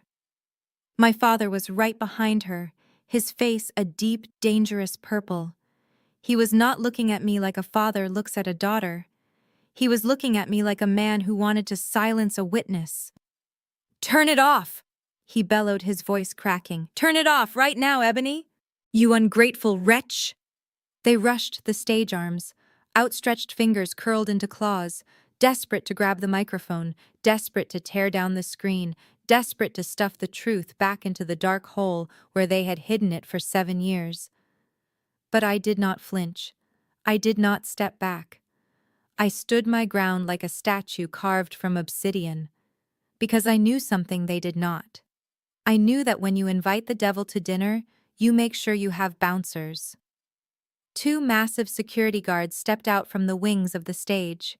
They moved with the speed and precision of professionals. They did not grab my parents roughly. They simply stepped in front of me, crossing their arms, forming a human wall of muscle and stone. My father ran straight into the chest of the lead guard. He bounced off, stumbling back, his dignity shattering along with his momentum. He looked up at the guard, expecting to use his authority, expecting to command him to move. But the guard just looked down at him with a look of absolute cold contempt. The guard had seen the screen. The guard knew what kind of man was standing in front of him. My mother tried to push past them, reaching for me through the gap between their bodies. "You are ruining us!" she screamed, spit flying from her mouth. "You are destroying your own family!" I looked at her through the wall of security. I looked at the woman who gave birth to me and realized I felt absolutely nothing for her. The cord was cut. The debt was paid. "I am not destroying the family, Mother," I said calmly into the microphone. "I am just reading the minutes of the meeting. You wanted a quiet burial. You wanted me to hide my son in the ground so you could drink your champagne in peace. Well, I am digging him up. I am putting him right here in the center of the room, and I am making sure that every single person in this city knows exactly what you sacrificed to buy those orchids." The room was a tomb. The deacons from the church were taking off their glasses, wiping them nervously, unable to look at Bernard. Brad was staring at Chantel like she was a stranger, like she was something contagious, that he needed to scrub off his skin. The facade was not just cracked. It was pulverized. They were naked in front of their gods. And I was the one holding the light. I gestured to the side of the stage. My assistant Marcus walked out. He was carrying a large rectangular board covered in a velvet cloth. It was the kind of prop you see at charity galas and lottery announcements. It was theatrical. It was dramatic. It was exactly what my parents loved. Marcus set the board on an easel in the center of the stage, right next to the screen that was still displaying my mother's cruel text message. He pulled off the velvet cover with a flourish. Underneath was an oversized novelty check. It was 3 feet wide. The amount was printed in bold black letters. $95,000. The exact sum my father needed to pay back the church before the FBI knocked on his door. The exact sum my mother needed to keep her name on the society roster. I walked over to the check and rested my hand on it. I looked down at my parents, who were still being held back by security, their faces a mask of confusion and terror. They stopped struggling. They looked at the check. They saw the number. And for a split second, I saw hope flicker in their eyes. It was a pathetic, desperate hope. They thought maybe, just maybe, this was still part of the show. They thought maybe I was going to humiliate them, but still give them the money. They thought they could endure the shame if it meant avoiding prison. "You came here tonight for this?" I said, my voice calm and conversational. "You came because you are in trouble. Serious trouble. You stole from the church building fund, Dad. You took money that was meant for a new roof, and you used it to pay the interest on a house you cannot afford. You committed fraud, and now the auditors are coming." A murmur went through the room. The deacons in the back were whispering furiously. I saw one of them pull out his phone, probably calling the police or a lawyer. My father flinched as if I had hit him. "And Mom," I continued, turning my gaze to her, "you need this money to keep up appearances. You need it to pay the dues at the club. You need it to buy the silence of your creditors. You are drowning in debt, but you are more afraid of drowning in irrelevance." I picked up a thick black marker from the easel tray. "You asked me for a loan. You asked me for a bailout. You told me that if I gave you this money, I could come home. You told me I could be part of the family again." I uncapped the marker. The smell of permanent ink filled the air. "Well, here it is. $95,000, liquid assets. Available immediately. It is enough to pay back the church. It is enough to keep the wolves away for a few more months. It is enough to buy your freedom." I looked at them. They were leaning forward again, their eyes locked on the check. They were like addicts looking at a needle. They wanted it so bad they could taste it. "You said this money would save the family honor," I said. "You said it would prove I am a good daughter. Well, I am a good daughter. I am a daughter who remembers." I wrote the date on the check. Today's date. I wrote my signature on the bottom line. It was a bold, sweeping signature. The signature of a CEO. The check is real, I said. The money is in the account. It is ready to be transferred. All it needs is a payee. My father took a step forward, his hand reaching out instinctively. Ebony, please, he whispered, his voice cracking. Please just give it to us. We will do anything. I looked at him. I looked at the man who taught me to ride a bike and then left me to die in a parking lot. I looked at the woman who gave me life and then texted me to bury my son quietly. You need this money to stay out of prison, I said. You need it to save your souls. I held the marker over the pay to the order of line. Well, Dad. Mom. I am going to give it away. But not to you. I started to write. The marker squeaked against the glossy cardboard. I wrote in big block letters so everyone in the back of the room could see. I did not write Bernard Vance. I did not write Vivian Vance. I wrote 5 words. The Malik Vance Memorial Fund. I stepped back. The words shone under the stage lights. The Malik Vance Memorial Fund. This money is not for you, I said, my voice turning to steel. This money is for the children who do not have grandparents to pay for their treatment. This money is for the mothers who have to sleep in their cars. This money is for my son. I looked at my parents one last time. You put a price on his life, $95,000. Well, I am paying it. I am paying it to his memory. And you get nothing. I capped the marker and threw it into the crowd. It was done. The check was signed. The money was gone. And their fate was sealed. I watched the realization wash over them. The money was right there. It was real, but it was forever out of their reach. My mother let out a low keen, a sound of pure devastation. My father looked like he had been shot. They were not just broke, they were publicly humiliated. They were exposed.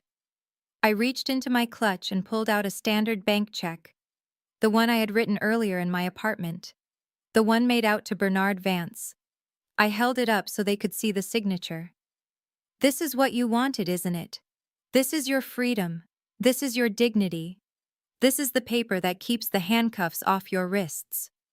I took the check in both hands. The sound of the paper tearing was amplified by the microphone. It sounded like a bone breaking. I ripped it in half. Then I ripped it again. I let the pieces flutter to the stage floor like dead leaves. I realized something on my way here tonight. I said, my voice echoing in the stunned silence. Saving the reputation of the people who let my son die is not an act of mercy. It is a crime.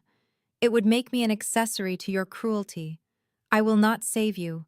I will not hide your sins. The $95,000 goes to the children who still have a chance. It goes to the hospital that treated Malik with the kindness you refused to show. My father lunged against the security guards, his face twisted. You cannot do this, he screamed. You are sending me to prison. The house. They will take the house. We have nowhere to go. I smiled. It was a smile that did not reach my eyes. It was the smile of a wolf closing in on a wounded deer.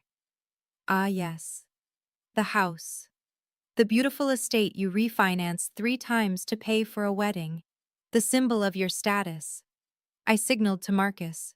He clicked the remote one last time. The screen behind me changed. It showed a legal document. A transfer of debt ownership. About that debt, I said, stepping closer to the edge of the stage, looking down at them. You see, my company Obsidian Strategies does not just handle PR crises. We also acquire distressed assets. We buy bad debt from banks that want to clean up their books. This morning at 9 o'clock, the First National Bank sold a package of delinquent loans to my firm. And guess whose name was at the top of the list? I pointed at my father. He stopped struggling. He went completely still. I bought your debt, Dad. I bought the mortgage on the house. I bought the liens on your car. I bought the personal loans you took out to pay for your country club membership. Every single cent you owe to the bank you now owe to me. I am not your daughter anymore. I am not the girl you abandoned. I am your creditor, and I am declaring your loans in default. Effective immediately. The room erupted. The reporters were shouting questions. The flashbulbs were blinding. But I only saw my parents. I saw them shrink. I saw them realize that the power dynamic had not just shifted, it had been annihilated. I owned the roof over their heads. I owned the clothes on their backs. And I was going to collect. The chaos in the ballroom had reached a fever pitch, but it was silenced instantly by the sound of the double doors at the back of the room crashing open. It was not the waitstaff. It was not more security. It was a phalanx of men and women in blue windbreakers with yellow lettering on the back. FBI. They moved into the room with the heavy, inevitable momentum of a landslide. The flashbulbs stopped popping for a second as the reporters turned their lenses toward the new arrivals.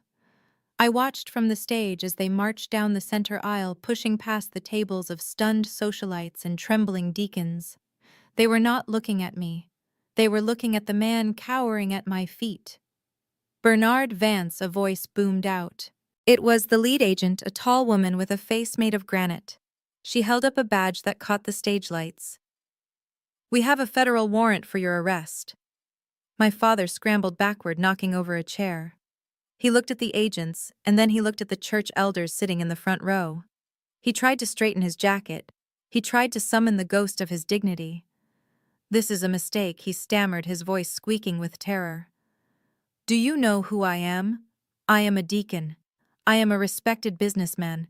You cannot do this here. This is a private event. You are under arrest for wire fraud, money laundering, and the embezzlement of $1.2 million from the Greater Hope Baptist Church Building Fund," the agent recited. She did not care about his title. She did not care about his tuxedo. She grabbed his wrist and spun him around. The sound of the handcuffs ratcheting shut was louder than any applause my father had ever received. Click, click. The sound of a life ending. The sound of a legacy turning to dust. My mother, Vivian, let out a shriek that tore through the room. She grabbed the agent's arm, her nails digging into the nylon jacket. "No," she screamed. "You cannot take him. He is a good man. We are good people. Tell them, Ebony. Tell them this is all a misunderstanding." She looked up at me, begging. She wanted me to fix it. She wanted the daughter she had thrown away to save her from the consequences of her own greed. I looked down at her. I looked at the woman who told me to bury my son quietly so I would not ruin a party. "I told you, Mom," I said, my voice amplified by the microphone one last time. "I do not hide sins. I expose them." The agents pulled my father away. He was weeping now, ugly, sobbing tears that ruined his shirt. He was dragged past the table where Brad's parents were sitting. The Vanderbilts stood up. They did not look at my father with sympathy. They looked at him like he was something they had stepped in on the sidewalk. They signaled to their security detail and began to walk toward the exit, not even looking back at Chantel.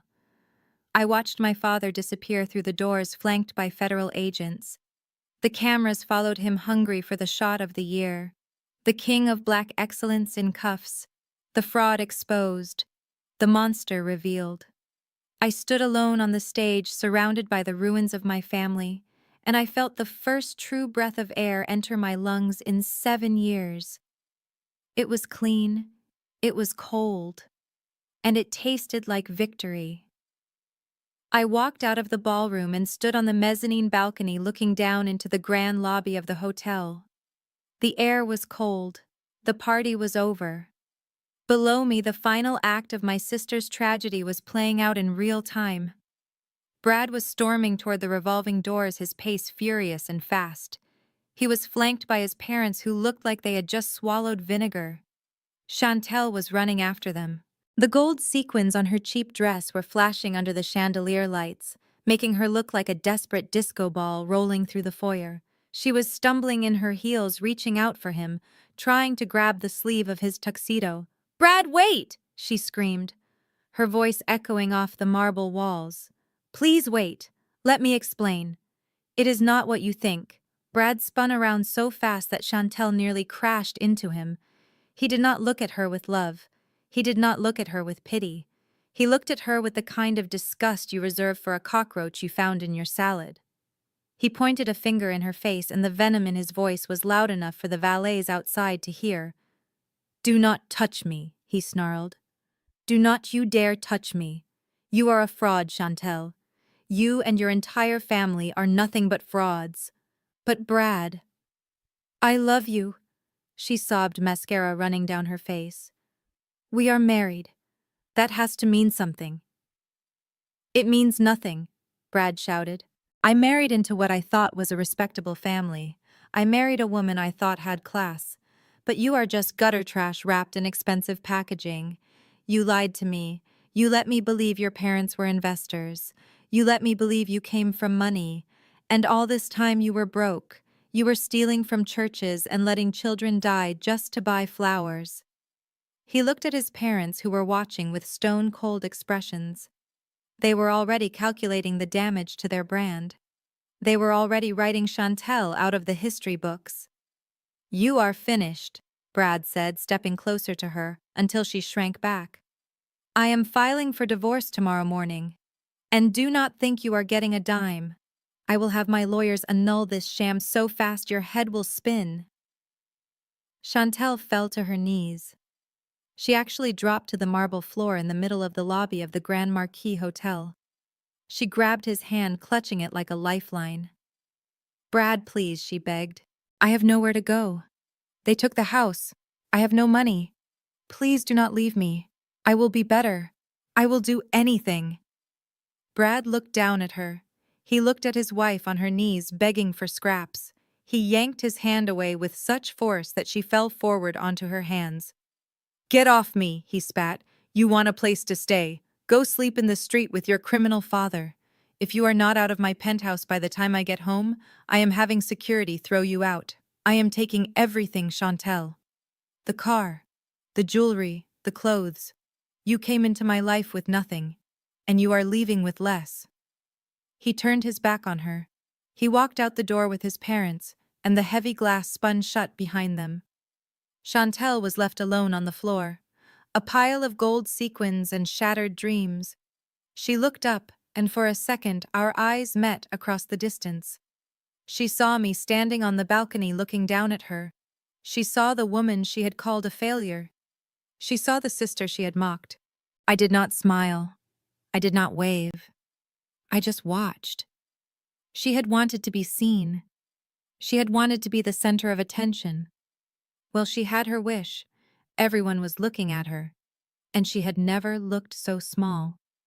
My mother Vivian was left standing alone in the center of the emptying ballroom. The federal agents had dragged my father out through the service exit to avoid a spectacle, but they left her behind to face a different kind of justice. She was not in handcuffs, but she was in a prison of her own making. She looked around the room, searching for an ally. She searched for anyone who would look at her with the admiration she craved. She spotted Mrs. Sterling, the chairwoman of the Botanical Garden Board and the undisputed queen of DC society. My mother had spent years trying to get into her inner circle. She had donated money she did not have and attended boring luncheons just to be seen next to her. Vivian smoothed her dress and forced a trembling smile onto her face. She rushed toward the older woman, desperate to salvage the narrative. "Clarissa, wait!" she called out, her voice shrill and pleading. "Please do not go. This is all a terrible misunderstanding. Ebony is unstable. You know how children can be." Mrs. Sterling stopped. She turned slowly. She did not look at my mother with anger. She looked at her with the kind of cold, detached disgust one reserves for a stain on a silk rug. She pulled her mink stole tighter around her shoulders, as if she were afraid my mother's failure might be contagious. "Do not speak to me, Vivian," Mrs. Sterling said, her voice low and lethal. "Do not say my name. Do not come to the club. Do not even look in my direction. You are a pariah. You let a child die to buy flowers. You are finished in this town." She turned and walked away. The other women in her circle followed her like a school of sharks, leaving my mother standing in their wake. The social exile was immediate and absolute. I watched as woman after woman turned their backs on her. These were the people she had bankrupted her family to impress. These were the people she had chosen over her own grandson. And they discarded her without a second thought. Then her phone began to vibrate. It was in her hand, clutching it like a lifeline. But it was not friends calling to offer support. The screen lit up with a relentless barrage of notifications. I could see the light reflecting off her tear-stained face. It was the creditors. The news of my father's arrest had hit the wire. The house of cards had collapsed. I knew exactly what those messages said because I owned the debt. Notification. Credit limit reached. Notification. Membership to the country club revoked for non-payment. Notification. Urgent message from the leasing office regarding the Mercedes. She stared at the screen, her eyes wide with panic. She tapped frantically, trying to delete them, trying to make them stop, but they just kept coming. Her world was dissolving pixel by pixel. She looked up and scanned the room one last time. The waiters were already clearing the tables. The centerpieces she had admired earlier were being tossed into trash bins.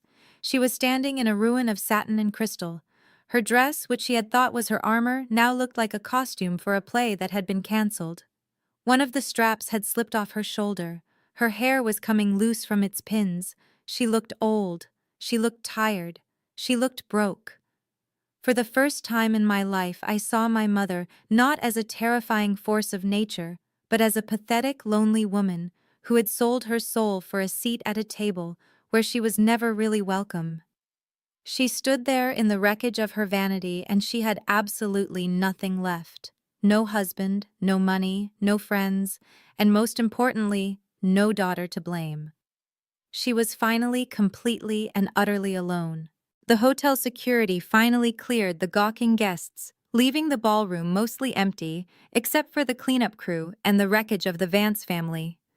My father had already been loaded into the back of a police cruiser outside his tuxedo, ruined his reputation, incinerated. My mother, Vivian, was still standing near the stage, shaking uncontrollably.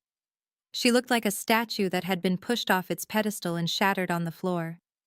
I walked down the stairs from the stage. My heels clicked on the marble, a slow, deliberate sound that echoed in the emptiness. I stopped right in front of her. She looked up at me, her eyes red and swollen, her face a map of ruin. "You are a monster," she hissed, her voice cracking. "You are the devil himself. How could you do this? How could you destroy your own father, your own mother? We gave you life." I looked at her without blinking. "You gave me life," I said calmly. "And then you took away my reason for living. You let my son die so you could buy flowers. You traded his breath for a centerpiece. Do not talk to me about life." She lunged at me, her hands curled into claws, but she was weak. She stumbled, and I didn't even have to move. She caught herself on a chair, sobbing. "We were trying to protect the family," she wailed. "We were trying to maintain our standing. You don't understand how hard we worked. You don't understand the pressure." "I understand perfectly," I said. "I understand that you cared more about what strangers thought of you than you did about your own flesh and blood. I understand that you built a shrine to your own ego and sacrificed my son on its altar." She looked up at me, her eyes full of hate. "You planned this. You planned this whole thing. You let us believe you were helping us just so you could humiliate us. You are sick." I leaned in close. I could smell the stale perfume and the fear coming off her in waves. I brought my lips right next to her ear. "I learned from the best," I whispered. "You taught me everything I know about image management, Mom. You taught me that perception is reality. You taught me that if you look good, it doesn't matter what you do in the dark." Well, I just turned on the lights. I pulled back and looked her in the eye. "You wanted to be famous," I said. "You wanted everyone to know the Vance name. Well, congratulations. You're famous now. By tomorrow morning, everyone in this city will know exactly who you are. You're not the queen of society anymore. You're the woman who let her grandson die for a party." She flinched as if I had slapped her. "Enjoy the spotlight," I said. "It's exactly what you paid for." I turned and walked away. I didn't look back. I didn't need to. I knew she was watching me. I knew she was standing there in the ruins of her life, realizing that she had created the architect of her own destruction. The silence behind me was the loudest sound I had ever heard. It was the sound of a legacy turning to dust. The foreclosure crew arrived at 8 in the morning. They did not knock politely. They did not ask if it was a convenient time. They used the authority of the county sheriff and the ironclad foreclosure documents my lawyers had filed at dawn. I leaned against the hood of my Porsche parked safely across the street and watched the demolition of the Vance dynasty. It was quiet. It was efficient. It was the most beautiful thing I had ever seen. My mother came out first. She was wearing a silk robe that had seen better days, and she was screaming at the deputies. She waved her hands in the air, pointing at the manicured lawn and the grand pillars of the porch. She was trying to order them off her property. She did not seem to understand that it was not her property anymore. It belonged to Obsidian Strategies. It belonged to me. I watched as the movers began to carry out the furniture. The Louis XIV chairs she loved so much were hauled out and set on the damp grass. The grand piano nobody knew how to play was rolled down the driveway. It looked like a yard sale for the damned. Then came Chantel. She was dragging a garment bag.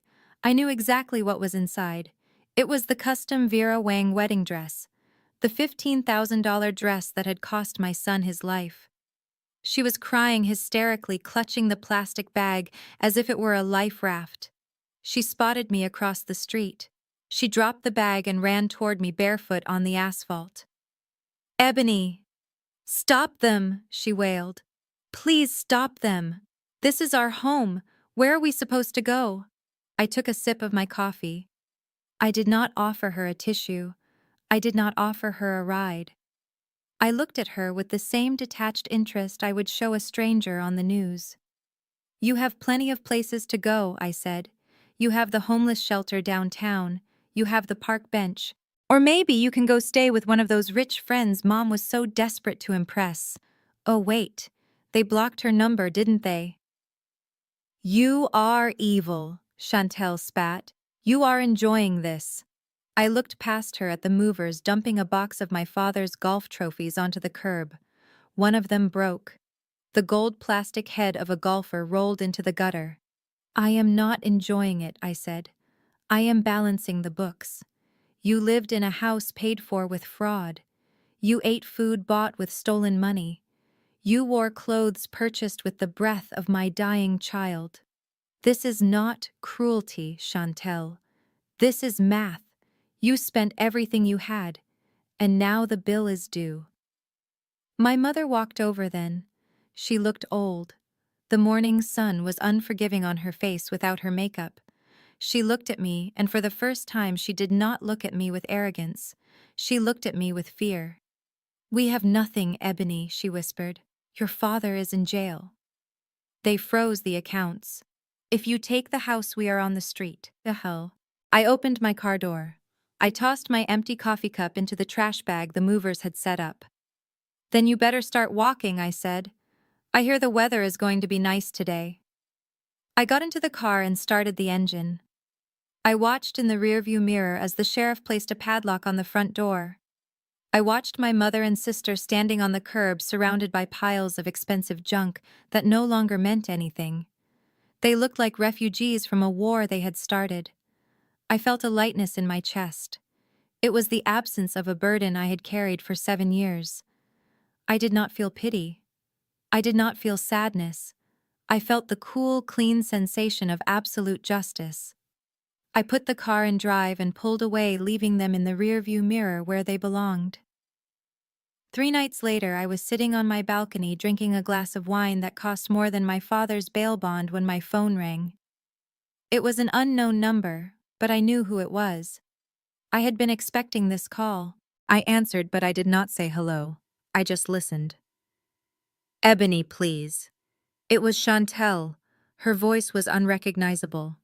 It was raw and husky from days of screaming and crying. "Ebony, you have to help me. I am at a payphone. My cell service was cut off an hour ago." I swirled the wine in my glass, watching the city lights reflect in the dark red liquid. Go on, I said. Brad threw me out, she sobbed. He changed the locks. He canceled my credit cards. He even took the car. I have nothing, Ebony. I am standing outside a gas station in the rain. I have $5 in my pocket. Mom is staying at a shelter, but they do not have room for me. Please, Ebony. I am your sister. Let me stay with you. Just for a few nights. I will sleep on the floor. I will do anything. I listened to her beg. I listened to the girl who used to make fun of my clothes. I listened to the woman who told me my son's death was inconvenient. I thought about Malik. I thought about how cold he must have been in the hospital room. I thought about how he asked for his grandmother, and she never came. You kept the dress, right? I asked, my voice casual. What Chantel sniffled, confused. The wedding dress. The custom Vera Wang. The one that cost $15,000. The one Mom bought with the money that could have paid for Malik's medication for 2 months. You still have it, don't you? Yes, she whispered. It is all I have. I managed to grab it before the sheriff locked the door. Good, I said. That is a very high-quality garment, Chantel. Lots of fabric, silk tulle, very durable. Ebony, what are you talking about? I am giving you some advice, sis. If you are going to be sleeping outside, you need shelter. And you are holding a $15,000 tent. Use the dress, Chantel. Wrap yourself up in it. Sleep in the layers of tulle. Let it keep you warm. After all, it cost a life. It should be good for something. Ebony, please do not do this. You made your bed, Chantel, I said. Now you can sleep in your dress. Good night. I hung up the phone. I did not just block the number. I called my service provider and changed my number entirely. I deleted her contact. I erased her from my digital life just as thoroughly as she had tried to erase my son from hers.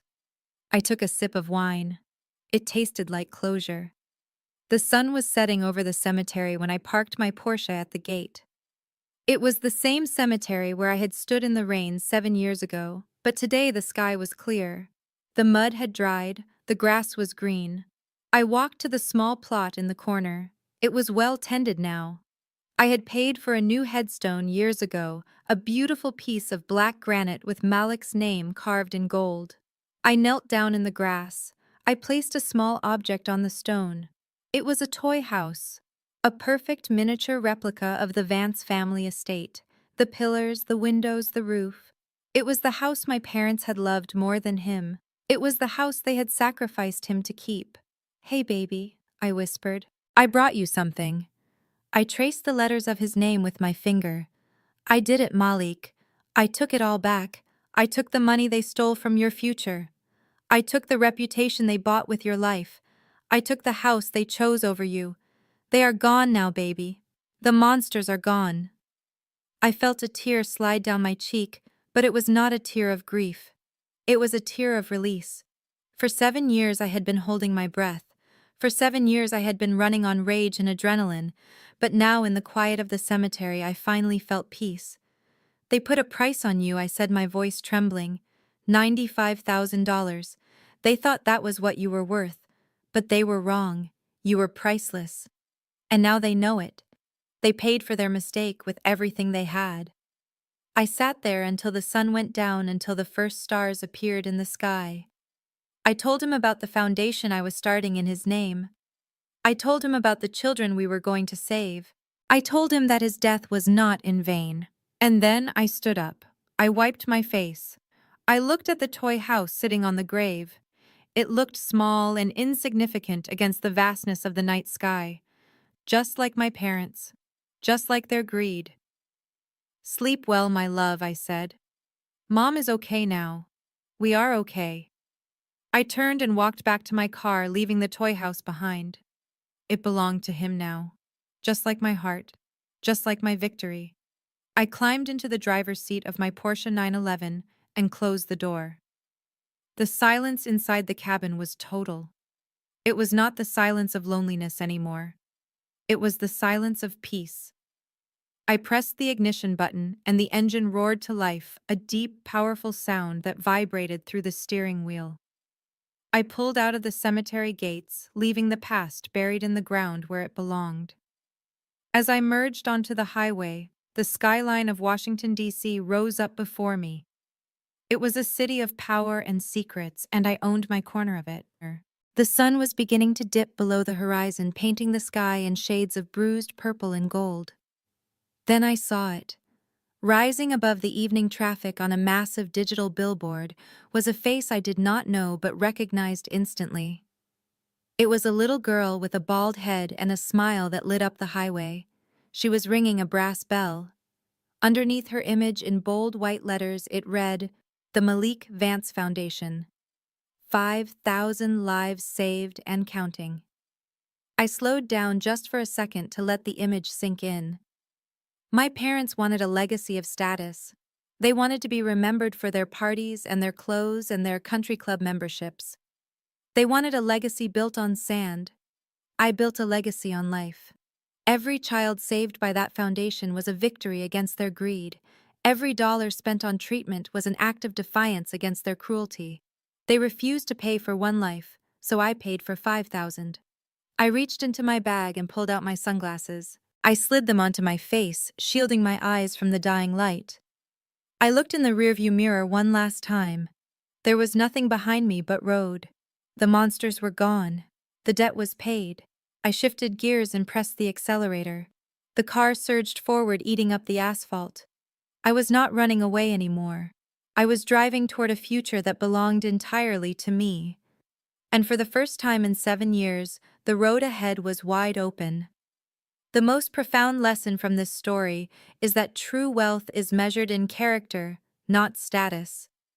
Ebony's family sacrificed a child's life for the illusion of Black excellence, proving that a polished exterior cannot hide a rotting soul. Their downfall illustrates the inevitable law of karma. You cannot build a legacy on cruelty and expect it to stand. Ultimately, the story reminds us that grief can be a powerful fuel. Instead of letting betrayal destroy her, Ebony used it to build an empire, proving that the best revenge is not just surviving but thriving, while the toxic people in your past face the consequences of their greed. Hit the subscribe button if you believe that karma always collects its debt in the end.